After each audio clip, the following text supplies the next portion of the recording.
Assalamu alaikum wa rahmatullah, students. Number 8, A, the solution. Okay, I will attach the PDF or the picture of the answer, but to mention some points, this rectangular current carrying conductor is in between a magnetic field. Assume there is a magnetic field inside that magnetic field.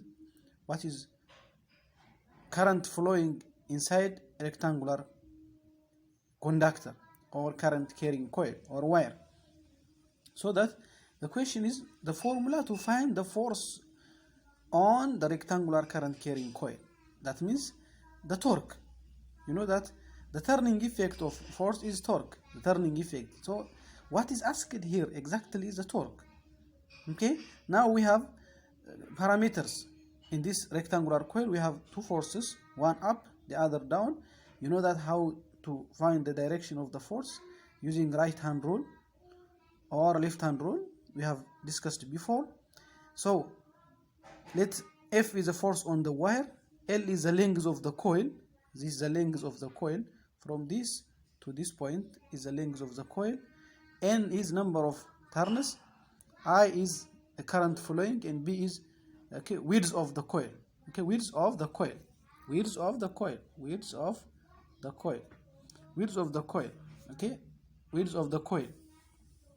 And the theta is angle of the inclination, that is angle between magnetic field and plane of the coil.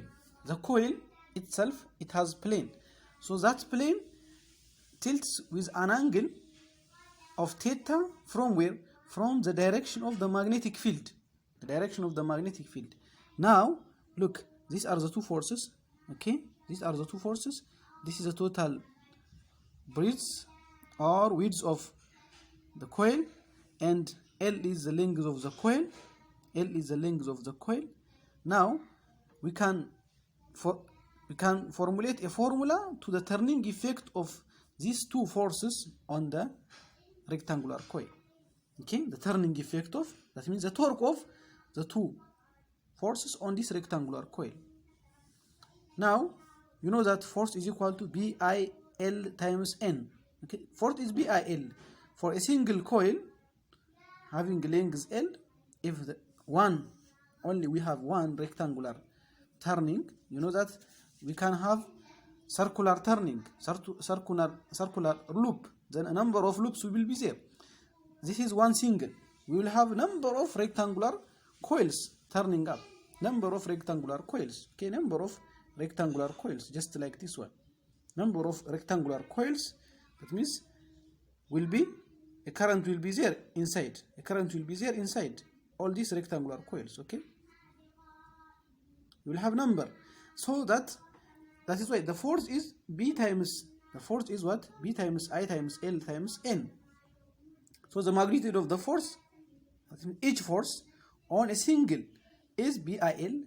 If we have a number of turns, then we'll multiply by N. So the torque is, you know, that's the force.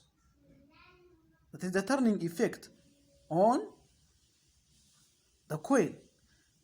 You know that torque is equal to force times R. You know R is, which is called torque arm, which is a perpendicular distance between the force arrow and the point of rotation. This is a force arrow. For example, the above force, we have turning here, center of the coil. The distance D is the torque arm. So D, you know that is B over 2 cosine of theta. You know, B over 2 because this one. B over 2 because this is a triangle. This triangle, you know that this part, the adjacent is D, B over 2 cosine of theta. This is the angle theta. This one is the angle theta. This is the angle theta. The angle theta. So that now you can see the force times this distance is the torque. Torque is equal to B over 2 cos theta. One of the torques only. So we have two forces in that. So these two forces have the same effect. That means count or clockwise or counterclockwise effect? They have clockwise effect. This one is turning this way, and this one is also turning this way about this point. So these forces should be summed up because their turning effect is in the same way, which is counterclockwise for this case.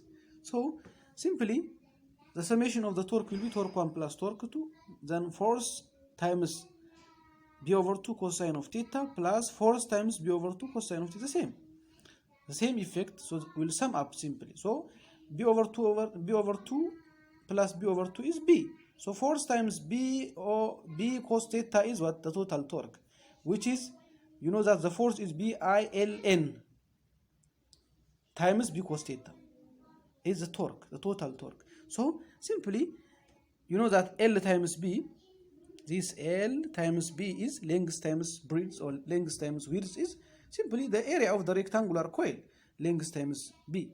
So that the torque can be rewritten as torque is equal to B times I times A, which is the area, times N, number of turns, cosine of theta, the angle.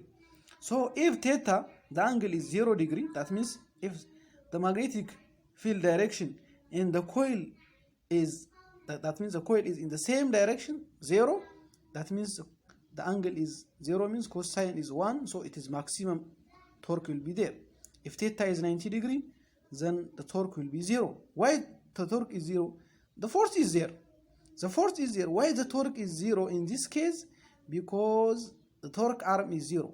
When the forces pass, with these forces pass to this point, if we make these forces to pass this point, so the torque arm, which is D, becomes 0. If there is no torque arm, that means if a force passes through a center of rotation, the turning effect of that force is what? 0. So this is the solution for the number 8D. Number 8B, simply it is what is the force on the coil. It says what is the force on the coil. So you can calculate simply substituting using that formula itself, the formula itself. B is 0.2 Tesla, it is given. I is 1 ampere. Okay, area is 0.02 meter square, 0.025 meter square, and N is 100 turns. So you can calculate that the torque. Okay, the question is force, it says, but is the torque really? What is asked is torque. So how the theta will be? Theta is 0 degree now. Okay, if it's not given, theta will be 0 degree. So you can calculate the torque, which is in Newton meter, 0.5 Newton meter. Okay, this is the solution for the two questions. I think you have tried it. And if you have any question, that means if you have any confusion on the questions and their answer, please send me your question.